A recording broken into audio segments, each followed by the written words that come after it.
Olá, sejam bem-vindos a mais um conteúdo, a mais uma aula dedicada à leitura, estudo e memorização do Estatuto Social dos Correios. Então, nesta aula número 8, vamos finalizar o capítulo 3, que traz as regras gerais da administração da ECT. Na aula passada, eu informei de maneira equivocada que eram os últimos artigos do capítulo 3, porém, eu tenho mais duas sessões para finalizá-lo. Seção 11 e seção 12. E a gente vai ver esses dois elementos nesta aula. Seção 11, que trata do seguro de responsabilidade, e a seção 12, que trata da quarentena para a diretoria. Então, peço total atenção, dedicação e foco neste momento. Tá? Não será uma aula longa, prometo que farei um esforço para que ela também não seja cansativa, porque quando o cansaço, quando a fadiga e o desânimo chegam, o aprendizado, que é o que realmente importa, a internalização dessas informações acaba indo embora. Então, nosso objetivo aqui é utilizar o nosso tempo da melhor maneira possível.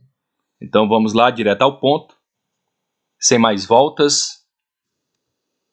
Seção 11, ela trata do seguro de responsabilidade. E ela se resume a um artigo, o artigo 32.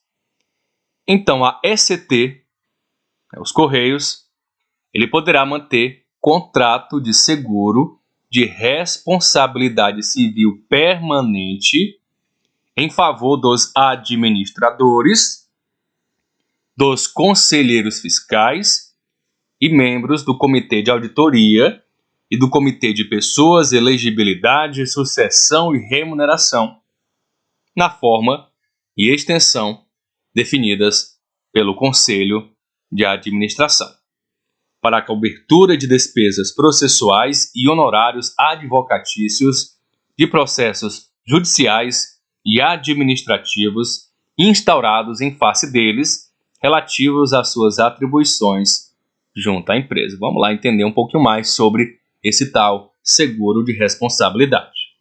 Primeiro, os seus beneficiários. Vamos recapitular.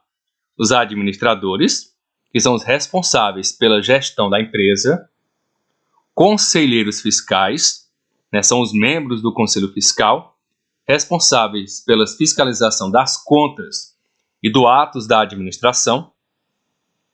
Membros do Comitê de Auditoria, eles são os responsáveis pela supervisão e o controle das atividades de auditoria interna e externa, além dos membros do Comitê de Pessoas, Elegibilidade, Sucessão e Remuneração. Essas pessoas são responsáveis pelas políticas de RH, incluindo seleção, salário e sucessões. Então aqui, bem tranquilo.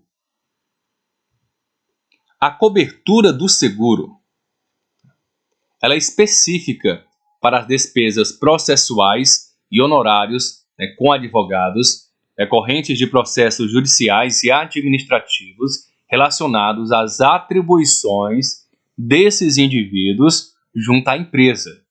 Isso significa o quê? Que o seguro ele protege o patrimônio pessoal desses indivíduos contra perdas financeiras resultantes de ações legais que podem ser movidas contra eles em decorrência de suas funções na ECT. A forma e a extensão da cobertura são definidas por quem? Pelo Conselho de Administração da empresa. Isso implica que o Conselho tenha uma autoridade para determinar os termos e as condições do contrato de seguro, incluindo o valor da cobertura, as exclusões e as condições para o pagamento das indenizações.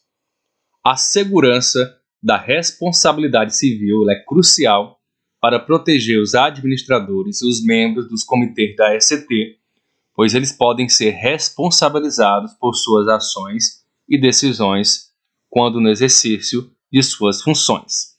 Esse tipo de seguro ajuda a minimizar os riscos financeiros associados a processos judiciais e administrativos. permitindo que esses indivíduos desempenhem suas funções com uma maior tranquilidade e uma maior segurança. Lembrando que no nosso próximo encontro será resolvendo questões no formato certo e errado, com todos os conteúdos que a gente conseguiu trabalhar até a presente aula, ou seja, elementos do capítulo 1, 2 e 3. Então, tá vindo muita gente. Professor, faz simulado, traz questões. Então, ao final deste capítulo, na próxima aula, ela será somente a de resolução. Uma grande oportunidade para a gente revisar esse conteúdo tão importante e tão relevante para a nossa prova. A gente finaliza aqui com a seção 12, que fala da quarentena para a diretoria. Artigo 33. Os membros da diretoria executiva ficam impedidos do exercício de atividades que configurem conflito de interesse, observados a forma e o prazo estabelecido na legislação pertinente. A gente ainda vai entender um pouquinho mais o que é que a lei fala, o que é que configura conflito de interesse. Parágrafo 1. Após o exercício da gestão, o ex-membro da diretoria executiva que estiver em situação de impedimento poderá receber remuneração compensatória equivalente apenas ao honorário mensal da função que ocupava, observados os artigos 2º e 3º deste artigo também. O que é que diz o parágrafo 2º? Artigo não, né? Parágrafo 2º e 3º. Não terá direito à remuneração compensatória o ex-membro da diretoria executiva que retornar antes do término do período de impedimento ao desempenho da função que ocupava na administração pública ou privada. Parágrafo 3º. A configuração da situação de impedimento dependerá da prévia manifestação da Comissão de Ética Pública da Presidência da República. Então, a gente fez essa leitura. Você pode apertar pause, ler no seu tempo, no seu ritmo, ler e reler quantas vezes você achar necessário. Agora a gente vai abrir um pouquinho mais o nosso leque de informações, o nosso horizonte de conteúdos relacionado ao CAPT e aos 3 parágrafos. Então, o artigo 33 do nosso querido Estatuto, ele aborda a questão crucial do conflito de interesses e remuneração compensatória para os membros da diretoria executiva. Esse artigo visa analisar de forma detalhada os dispositivos legais e regulamentares que regem essa matéria, destacando a importância da prevenção de conflitos de interesse e das consequências para os ex-membros. O conflito de interesses é uma situação em que os deveres públicos de um servidor ou administrador público entram em choque com seus interesses privados, potencialmente influenciando de forma independente o desempenho de suas funções.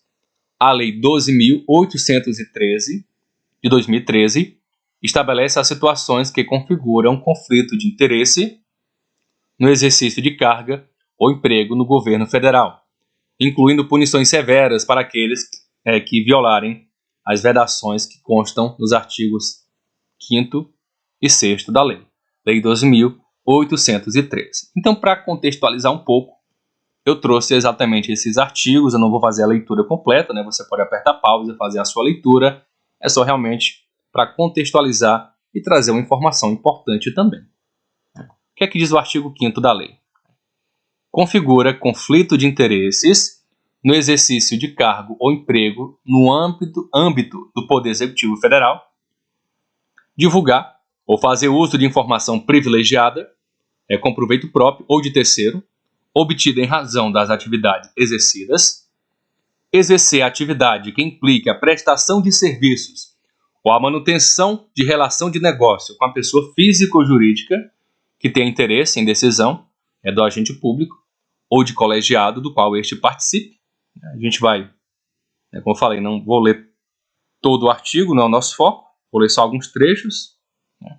Praticar ato em benefício de interesse de pessoa jurídica, de que participe o agente público, seu cônjuge, companheiro ou parentes, consanguíneos ou afins, em linha reta ou colateral, até o 3º grau, e que possa ser por ele beneficiada ou influir em atos de gestão. Prestar serviços, ainda que eventuais, à empresa cuja atividade seja controlada, fiscalizada ou regulada pelo ente a qual o agente público está vinculado. Então, a gente vai agora lá para o artigo 6º da mesma lei. Configura conflito de interesses após o exercício do cargo ou emprego. Após o exercício do cargo, você é um ex-membro. A qualquer tempo, divulgar ou fazer uso de informação privilegiada obtida em razão das atividades que você exerceu. No período de 6 meses, contado da data da dispensa, exoneração, destituição, demissão ou aposentadoria, ressalvo quando expressamente autorizado, conforme o caso, pela Comissão de Ética ou pela CGU, prestar, direto ou indiretamente, qualquer tipo de serviço à pessoa física ou jurídica com quem tenha estabelecido relacionamento relevante em razão do exercício do cargo ou emprego. Temos aqui também, intervir, direto ou indiretamente, em favor de interesse privado perante órgão ou entidade em que haja ocupado cargo ou emprego ou com o qual tenha estabelecido relacionamento relevante em razão do exercício do cargo ou emprego. Como eu falei, eu não vou fazer a leitura completa desses artigos, eu trouxe aqui para você de fato conhecer. Você aperta pause e lê na íntegra esses 2 elementos da lei, tão importantes para a gente entender, esse artigo do Estatuto. Então, após o exercício da gestão, o ex-membro da diretoria executiva que estiver em situação de impedimento poderá receber remunerações compensatórias equivalentes apenas ao honorário mensal da função que ocupava.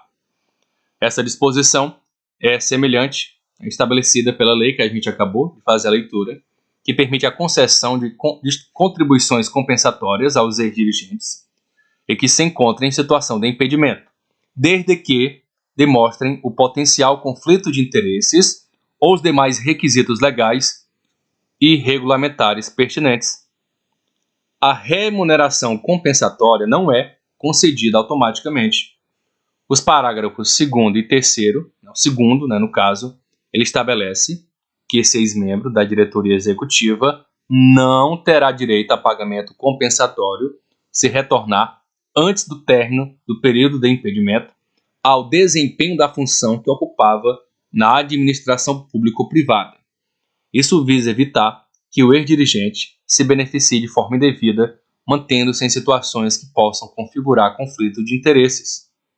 A configuração desse impedimento depende de quem? Da manifestação prévia da Comissão de Ética Pública da Presidência da República. Essa medida garante que a decisão sobre a concessão ou não dessa remuneração compensatória seja tomada com base em uma avaliação rigorosa e imparcial, garantindo que os requisitos legais e regulamentares sejam devidamente aplicados. Então a gente finaliza essa aula, um pouquinho longa por conta da inserção desses 2 artigos da Lei 12.813. Porém, eu acredito sim que tenha sido importante trazer esse elemento para abranger, mais uma vez, as informações que você vai levar para a prova, que vai levar para o simulado, que será o nosso próximo encontro em relação ao Estatuto Social dos Correios. Aqui estão as fontes que eu utilizei, que eu consultei para a construção de todo esse nosso conteúdo. Agradeço o teu carinho, a tua audiência de sempre. Se você ainda não é inscrito no nosso canal, se inscreva. É rápido, não custa nada para você, mas para a gente e para o nosso trabalho, essa sua ajuda, esse seu reconhecimento é realmente muito importante. Até o simulado. Valeu!